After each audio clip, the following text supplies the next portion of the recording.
Umat Tuhan yang diberkati, untuk pelayanan firman, mari kita berdoa. Ya Allah Tuhan kami, dalam ibadah ini kami rindu untuk mendengarkan suara Tuhan melalui firman yang hendak kami baca dan renungkan bersama.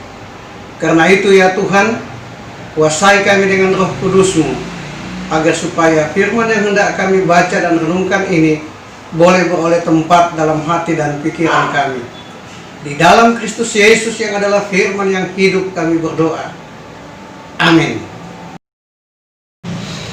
Ibu bapak, saudara-saudara yang Tuhan Yesus kasihi, di dalam pembacaan pada saat ini, Yesus pergi ke Galilea dengan menempuh perjalanan jalur yang berbeda dari jalur yang biasa dijalani oleh orang Yahudi. Yesus memilih jalur yang lebih pendek jaraknya, tetapi Yesus melewati perkampungan orang-orang Samaria yang justru dihindari oleh orang Yahudi. Mengingat permusuhan yang sudah bertahun-tahun terjadi antara orang Yahudi dan orang Samaria sejak terpecahnya kerajaan Israel yang terdapat dalam kitab Raja-Raja. Saudara-saudara, dalam perjalanan Yesus sampai ke Sikar, kota yang ditempati oleh orang-orang Samaria, di sana Yesus beristirahat karena ia keletihan, ia kehausan. Kebetulan di sana ada sumur yang diwariskan oleh Yakub kepada keturunannya.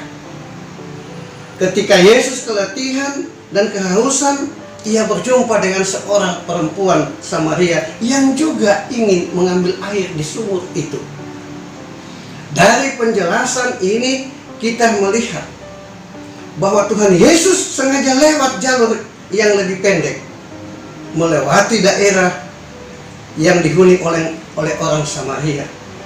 Yesus ingin membongkar pemahaman orang Yahudi yang keliru mengenai orang Samaria, pemahaman mengenai orang lain, yaitu sesama manusia, dan juga pemahaman perbedaan gender.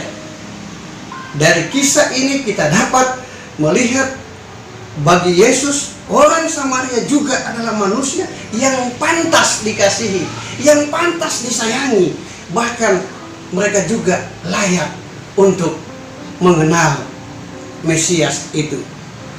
Demikian juga halnya dengan kaum perempuan, yakni orang Yahudi, menganggap bahwa perempuan adalah warga negara kelas 2. Karena itu hak-hak kaum perempuan itu sering dibatasi, termasuk berbicara dengan laki-laki di depan umum. Saudara-saudara yang Tuhan Yesus kasihi, dalam keadaan letih di siang hari, sungguh pernyataan pembuka dari Yesus yang memohon air sangat wajar terdengar. Dan jawaban dari perempuan Samaria itu juga sangat wajar, karena orang Yahudi tidak bergaul dengan orang Samaria, apalagi seorang perempuan. Justru di pihak perempuan Samaria, pernyataan Yesus yang seolah-olah tidak wajar. Jelas, pernyataan pembuka Yesus bukanlah sekedar basa-basi, karena dia memang haus.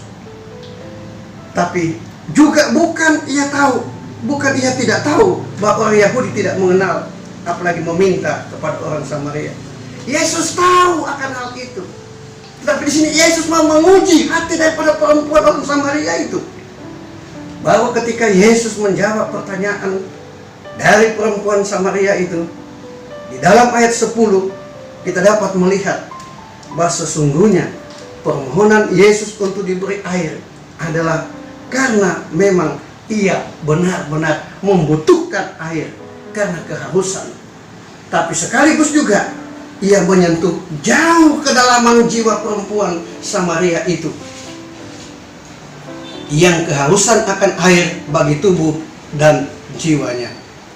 Oleh karena itu, saudara-saudara yang kekasih, jawaban dari Yesus pada ayat 10 justru menawarkan air kehidupan bagi perempuan ini.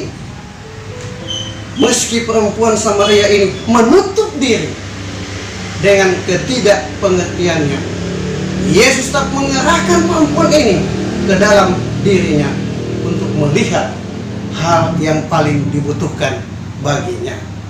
Saudara-saudara yang Tuhan Yesus kasihi, dalam percakapan selanjutnya terlihat bagaimana sesungguhnya Yesus memahami kekeringan jiwa perempuan Samaria ini dalam hubungannya dengan suaminya. Pada akhirnya pertanyaan dan pernyataan Yesus menuntun perempuan Samaria ini untuk terbuka kepada Yesus dan melihat Yesus sebagai seorang nabi, dan juga pada akhirnya menyadari bahwa Yesuslah Mesias yang akan datang itu. Dalam dialog perempuan Samaria dan Yesus, kita menyaksikan adanya perkembangan pemahaman dari perempuan Samaria, dimulai dari tidak mengerti dan tertutup menjadi mengerti, terbuka kepada Yesus. Keterbukaan inilah hidupnya disegarkan, hidupnya dibaharui oleh Yesus, dan kegersangan spiritual yang terpendam lama dalam kesedihan dan kekecewaan terhadap hidup ini menjadi nyata. Saudara-saudara yang kekasih, apa relevansinya dan aplikasinya bacaan ini bagi kehidupan saudara-saudara dan saya? Perjumpaan perempuan Samaria dengan Tuhan Yesus adalah rancangan Allah bagi perempuan Samaria dan pembelajaran bagi umat Israel, bahwa keselamatan dalam Yesus itu tidak hanya semata-mata milik orang Israel, tetapi juga bangsa lain. Semua bangsa yang ada di dunia ini berhak memperoleh keselamatan yang dibawa oleh Yesus. Di dalam perjumpaan ini, banyak hal bisa kita bawa dalam kehidupan beriman pada saat ini. Kehidupan pelayanan yang dilakukan Yesus tidaklah berorientasi pada prestise atau kebanggaan dirinya, meskipun ia layak untuk menerimanya. Saudara-saudara yang Tuhan Yesus kasihi, Yesus adalah air kehidupan yang mengalir kepada siapa saja, menyegarkan di mana saja dibutuhkan. Gereja sudah merasakan air yang menghidupkan ini. Janganlah justru membendung air kehidupan ini untuk kepentingan gereja semata. Di luar gereja sana, di luar persekutuan kita, ada begitu banyak jiwa-jiwa yang kering. Jiwa-jiwa yang kering yang mendambakan kesejukan kasih Kristus. Mari bawa alirkan air itu kepada siapa saja. Meski perempuan Samaria menutup dan menyembunyikan kegalauan akan dirinya dalam ketidakmengertiannya akan kasih Allah, tapi Yesus Kristus datang membongkar, menghancurkan, serta menyejukkan jiwa perempuan ini sebagai orang yang tidak berdaya lagi.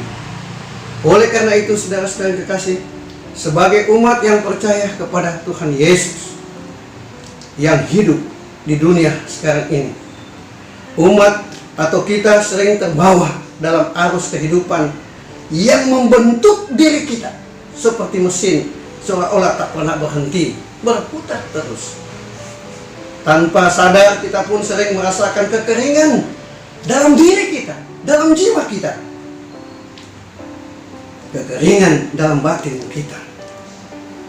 Mari sediakan waktu untuk sejenak berdialog dengan Kristus, dan izinkan Ia mengalirkan air kehidupan, mendobrak keangkuhan, ketidakpengertian, keterbatasan kita, dan menyejukkan juga serta menguatkan kita untuk menyembah dan memuliakan nama-Nya. Saudara-saudara yang kekasih, Terkadang dalam hidup ini tanpa disadari, kita mungkin bertemu dengan Yesus dalam bentuk perjumpaan kita dengan sesama. Di sana ada nasihat, di sana ada kritikan, bahkan di sana ada berbagai hal yang kadang-kadang kita tidak mengerti. Di sana sesama kita membutuhkan pertolongan kita, yang merupakan bahagian tindakan nyata yang harus kita alami dan lakukan. Jika hal ini kita sadari, berarti kita mengimani adanya kuasa Allah dan dalam hidup kita ini. Oleh karena itu, renungkan apa yang kita alami hari ini. Adakah Tuhan sedang berbicara kepada kita?